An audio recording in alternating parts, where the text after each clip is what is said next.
So I get here for about 9. I get straight into work and then literally get all of these lot in the blue barn fed, and then we go over to the front barn and feed all the sheep in there.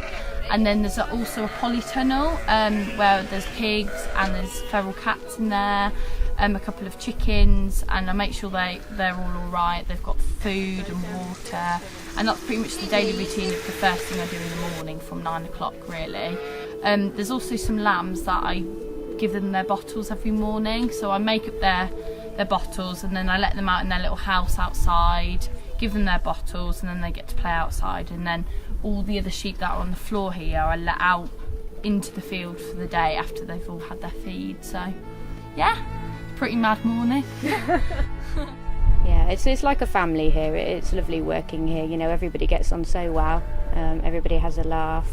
And it's not just a 9 to 5 job, you go home and you forget, you know, you're always, if something happens, you're always phoning or texting just to say, you know, is everything okay, and, you know, just generally making sure. So everyone's very caring. And obviously we've got people like Salve who comes in, and he's great because he does all the tractor stuff and he puts all the big hay bales in and the straw bales, and does any general handyman stuff. Little Peggy over there, who we'll probably meet later, she's beautiful. She's one of Carol's first lambs.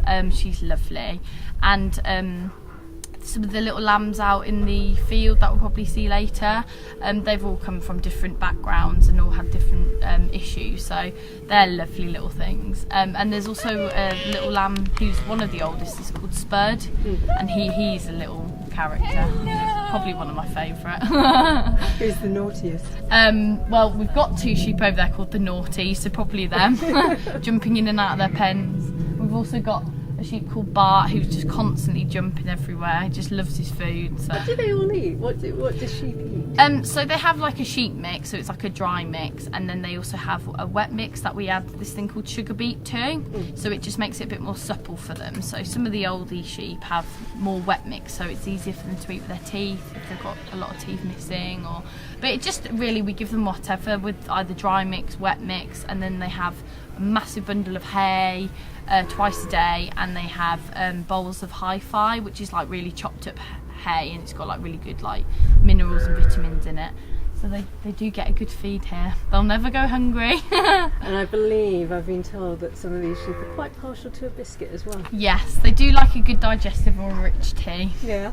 Don't we all? With a cup of tea. You know, if you don't like getting your hands dirty, then obviously it's not the job for you. You know, if you don't like get covered in dust or dirt, but no, you just get on with it, because you know the animals need feeding, you know they need their bedding. Occasionally, you know, if you get the pigs, they can be a bit grumpy, so you just have to watch your fingers or something. But I mean, they're all just such great characters. And what's the bit that's most challenging?